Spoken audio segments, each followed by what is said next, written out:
एक ऐसी मशीन जो दिन रात हर सेकंड आपकी हर मूवमेंट रिकॉर्ड कर रहा है।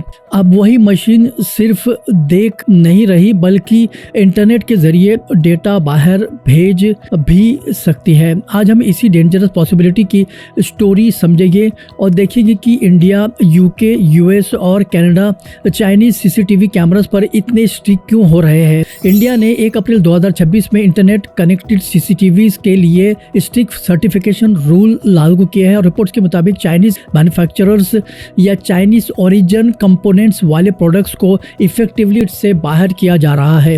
आज के इस वीडियो में हम सिंपल लैंग्वेज में समझेंगे कि चाइनीज सीसीटीवी कैमरास के इर्द गिर्द इतना कंट्रोवर्सी क्यों है। ये सिर्फ चाइना वर्सेस वेस्ट का पॉलिटिकल इशू नहीं है बल्कि cyber security, surveillance risk, data control और नेशनल सिक्योरिटी का मैटर है। इंडिया का नया framework STQC certification hardware, software scrutiny और सोर्स कोड लेवल चेकिंग तक जाता है, जिससे गवर्नमेंट को पता चल सके कि डिवाइस अंदर से कितना सिक्योर है। पहले सीसीटीवी कैमरा सिर्फ रिकॉर्डिंग डिवाइस होता था, लेकिन आज के स्मार्ट सीसीटीवी कैमरा इंटरनेट से कनेक्टेड होते हैं, क्लाउड स्टोरेज इस्तेमाल करते हैं, मोबाइल ऐप से कंट्रोल होते हैं और कई केसेस में रिमोट एक्सेस भी देते हैं। इसका मतलब यह है कि अगर डिवाइस या सॉफ्टवेयर में कमजोरी हो तो अटैकर कैमरा को हैक कर सकता है, फुटेज दे सकता है और यहाँ तक के डेटा बाहर ले जा सकता है। इंडिया के नए रूल्स इसलिए कनेक्टेड सर्वेलेंस सिस्टम्स को सिक्योर बनाना चाहते हैं क्योंकि रिपोर्ट्स के मुताबिक लो कॉस्ट यानी सस्ते इंपोर्टेड कैमरास कभी कभी डेटा फॉरेन सर्वर्स को भेजते हैं। इंडिया ने इंटरनेट कनेक्टेड सीसीटीवीज पर टफर सर्टिफिकेशन रिजीम इंट्रोड्यूस किया है। इसमें STQC टेस्टिंग और कंप्लायंस जरूरी है। रिपोर्ट्स के मुताबिक मैन्युफैक्चरर्स को हार्डवेयर, सॉफ्टवेयर और सोर्स कोड तक डिस्क्लोज करना पड़ सकता है और गवर्नमेंट लैब सिक्योरिटी असेसमेंट करते हैं। ये मूव 2026 के शुरुआत में एनफोर्समेंट फेज पर आया था और इससे उन ब्रांड पर सबसे ज्यादा इम्पैक्ट हुआ जो Chinese chip sets, Chinese components या चाइनीज ओनरशिप से लिंक्ड है। यूएस इंटरनेशनल और एक्सपर्ट्स का कहना है कि हिकविजन और दाहवा जैसे कंपनीज ने चाइना के जिंगजियांग रीजन, वहाँ के माइनॉरिटीज यानी उगर मुस्लिम्स पर नजर रखने के लिए एक खतरनाक सर्विलेंस सिस्टम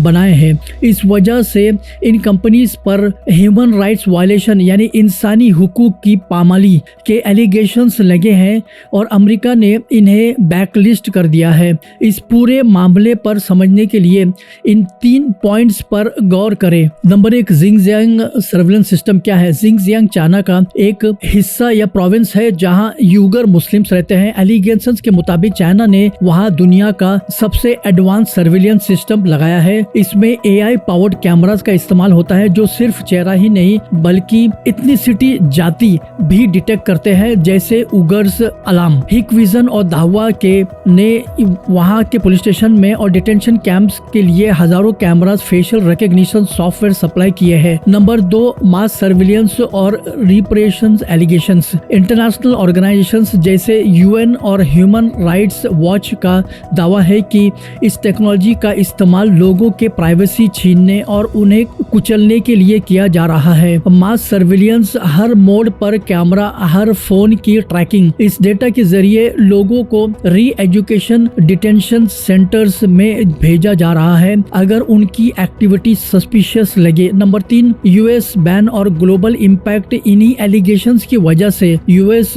गवर्नमेंट ने हिकविजन और दाहवा को अपनी एंटिटी लिस्ट यानी ब्लैक लिस्ट में डाल दिया है। रीजन, क्योंकि अमेरिका का मानना है कि ये कंपनीज टेक्नोलॉजी का गलत इस्तेमाल करके इंसानी हुकूक को कुचलने में मदद कर रहे हैं। इसका इम्पैक्ट क्या है? इन कंपनीज को अमेरिकन कंपोनेंट्स मिलना बंद हो गया और कई वेस्टर्न कंट्रीज अब इनके कैमरास को सरकारी इमारतों यानी गवर्नमेंट बिल्डिंग से हटा रहे हैं क्योंकि उन्हें डर है कि ये टेक्नोलॉजी ऑथोराइटेरियन कंट्रोल का एक जरिया बन चुका है। तो समरी ये है कि ये सिर्फ सिक्योरिटी का मामला नहीं बल्कि इथिक्स का भी है। सवाल यह है उठाया जा रहा है कि क्या हमें ऐसी टेक्नोलॉजी इस्तेमाल करनी चाहिए जो कहीं और लोगों की आजादी छीनने के लिए बनी हो। इंडिया के कॉन्टेक्स्ट में ये मुद्दा बहुत सेंसिटिव और जरूरी है। इसका इम्पैक्ट को हम 4 बड़े पॉइंट्स में समझ सकते हैं। नंबर 1, इंडिया का सर्विलेंस मार्केट और चाइनीज डोमिनेंस। इंडिया में तकरीबन 50 से 60% सीसीटीवी मार्केट पर हिकविजन और दावा का कब्जा रहा है। इनका प्राइस इतना कम होता है कि लोकल इंडियन कंपनीज या वेस्टर्न ब्रांड जैसे बॉश या एक्सिस इनका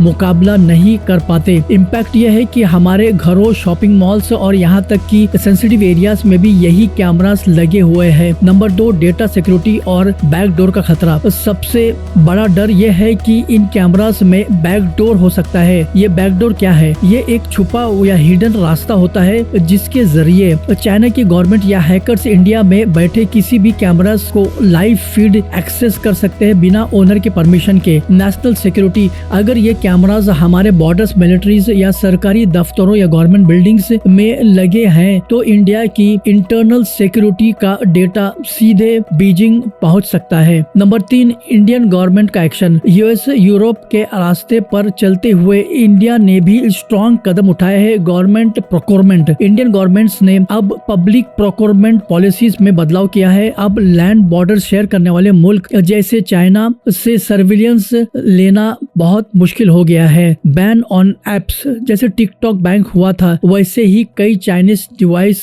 नजर रखी जा रही है। ट्रस्टेड सोर्सेज, अब सरकारी टेंडर्स में सिर्फ उन्हीं को मौका मिल रहा है जो ट्रस्टेड टेलीकॉम पोर्टल से वेरीफाइड है। नंबर 4, मेक इन इंडिया के लिए अपॉर्चुनिटीज। चाइनीज कंपनीज पर लगने वाली पाबंदियों ने इंडियन ब्रांड्स के लिए रास्ता खोल दिया है। वोकल फॉर लोकल, जो पहले कंपोनेंट्स इंपोर्ट करते थे अब और मैट्रिक्स जैसे कंपनीज अब इंडिया में ही मैन्युफैक्चरिंग बढ़ा रहे हैं। साइबर सिक्योरिटी फोकस, अब लोग सिर्फ सस्ता नहीं सेफ कैमरा ढूंढ रहे हैं जो इंडियन सर्वर्स पर डेटा स्टोर करे। आपके लिए वार्निंग साइन, अगर आप घर या ऑफिस के लिए सीसीटीवी ले रहे हैं तो ये 3 चीजें जरूर चेक करें। नंबर 1, डेटा स्टोरेज, क्या क्लाउड सर्वर्स इंडिया में है या चाइना में। नंबर 2, फर्मवेयर अपडेट, क्या कैमरा ऑटोमेटिकली किसी अननोन चाइनीज सर्वर से अपडेट ले रहा है। नंबर 3, ऐप परमिशंस, क्या आपका सीसीटीवी आपके फोन के कॉन्टैक्ट और लोकेशन की एक्सेस मांग रहा है जो कि कैमरास के लिए जरूरी नहीं है। तो खुलासा यह है कि इंडिया के लिए ये सिर्फ एक हार्डवेयर का सवाल नहीं है बल्कि डेटा सॉवरेनिटी यानी अपने डेटा पर अपना